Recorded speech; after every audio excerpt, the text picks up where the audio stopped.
안녕하세요. 한에어TV의 김한길입니다.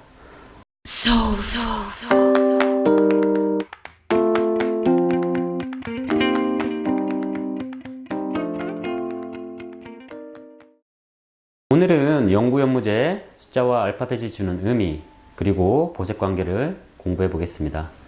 그럼 오늘은 첫 번째로 연구연무제, 반연구연무제, 그리고 일시적 연무제에 대해 공부해 보도록 하겠습니다.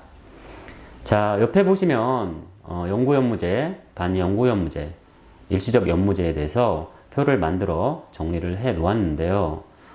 연구연무제는 알카리성 연무제로 pH가 9에서 11이고 산화 중합반응을 일으키며 멋내기 염색을 할 수 있습니다. 영구적으로 색상을 유지는 할 수 있지만 모발에 손상이 온다는 특징을 나열해 놓았습니다. 주로 사용하는 산화제는 6%와 9%를 사용한다고 설명드렸고요. 반영구 연무제는 산성 연무제로 pH 3에서 4 정도로 되어 있습니다. 영구 연무제가 산화 중합 반응을 일으킨다면 반영구 연무제는 이온 결합을 일으킵니다. 손상이 적으며 윤기를 부여한다고 나와 있는데요. 일시적 연무제는 말 그대로 샴푸를 했을 때 컬러가 씻겨지는 제품을 말합니다. 컬러 무스, 컬러 스프레이 등이 있고 모발에 달라붙지만 샴푸를 했을 때 컬러가 없어진다는 장점과 단점을 가지고 있습니다. 일반적으로 모발은 pH 4.5에서 5.5 사이에 약산성으로 되어 있습니다. 알카리의 특징은 세정작용과 단백질을 연화하는 작용을 하는 특징이 있고요.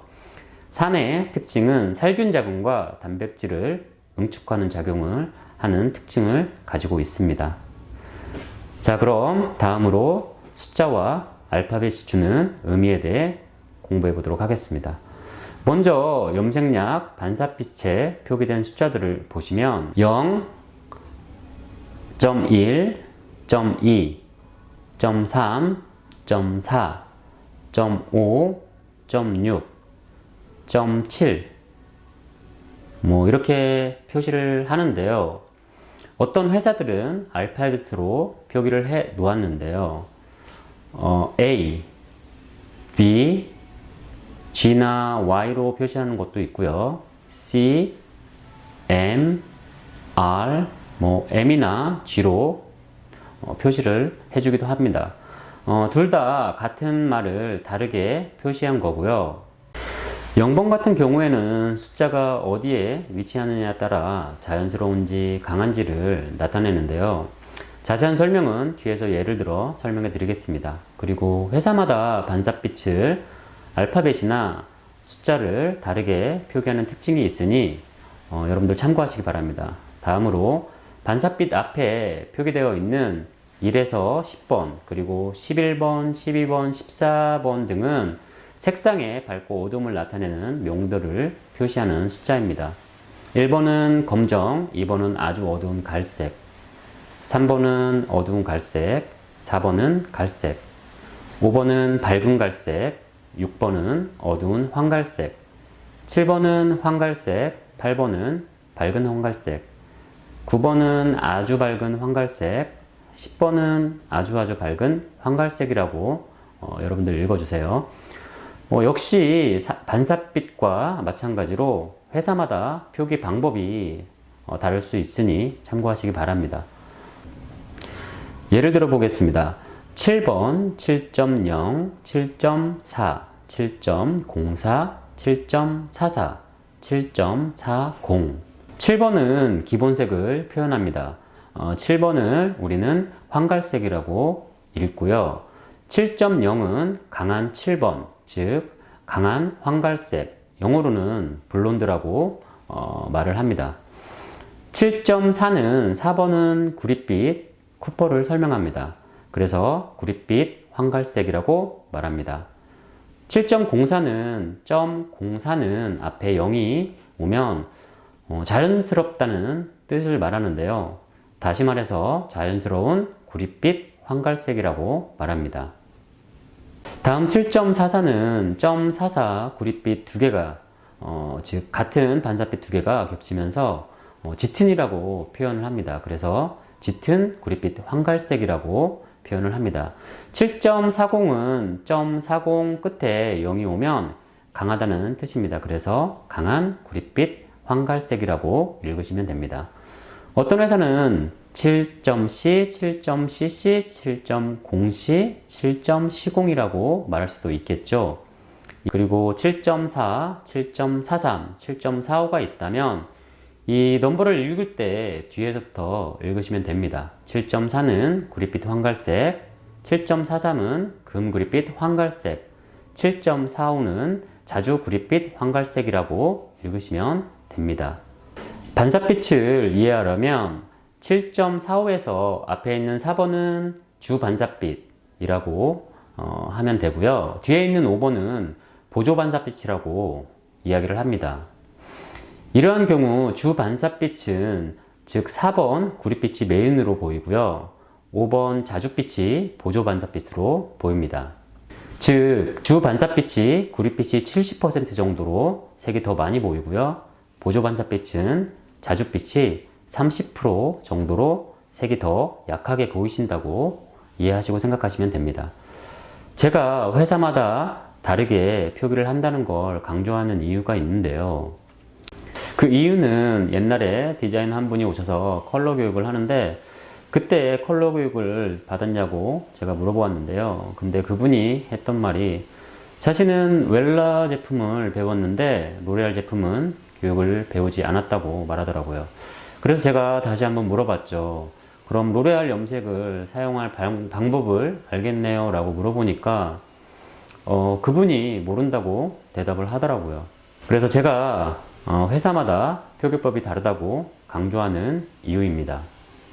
여러분들 커트 교육기관도 정말 많이 있는데요. 우리가 보통 원랭스, 그라데이션, 레이어 등을 배우죠. 그런데 이때 교육기관마다 용어나 설명이 조금씩 다를 수 있지만 모든 커트의 기본은 같다고 저는 생각을 합니다.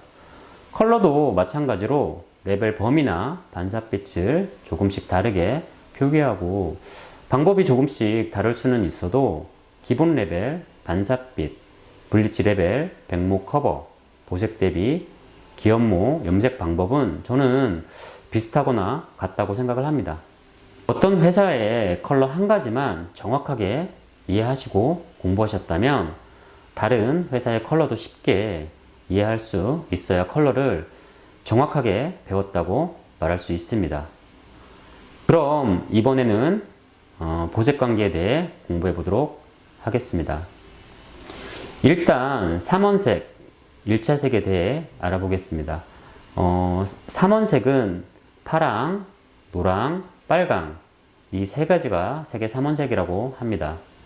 헤어 컬러에서 색이 빠지는 순서는 파란색이 가장 먼저 빠지고 그리고 빨간색 그리고 마지막으로 노란색이 빠집니다.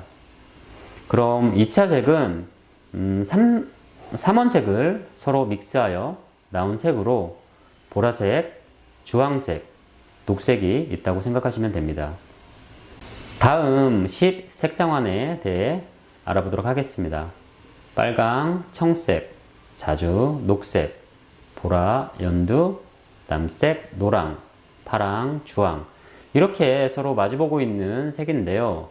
색상환을 기준으로 마주보고 있는 위치에 놓인 색들을 보색관계를 이룹니다.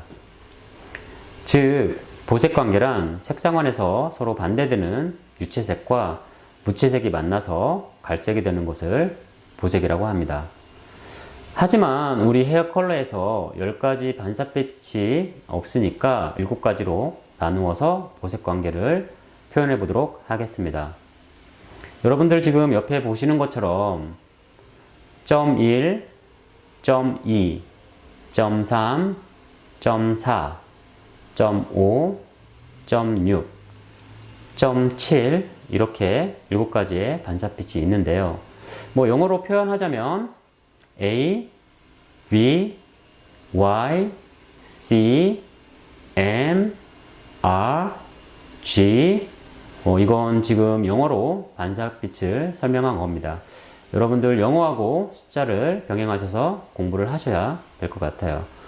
옆에 표로 제가 만들어 놨으니 참고하시기 바라고요. 5.6으로 중화를 하실 때 5.7번으로 해야 하지만 그린 컬러가 없을 때는 0.1번 애쉬로 가셔도 됩니다. 즉 다시 말하면 0.7번 그린빛이 싫은 고객에게는 0.6번 레드를 사용해서 그린빛이 없는 갈색을 만들어 드리고요. 0.3번 노란빛이 싫은 고객님께는 0.2번 보라색을 사용해서 노란빛이 없는 갈색을 만들어 드리면 됩니다. 예를 하나 더 들어서 설명을 해 드리겠습니다.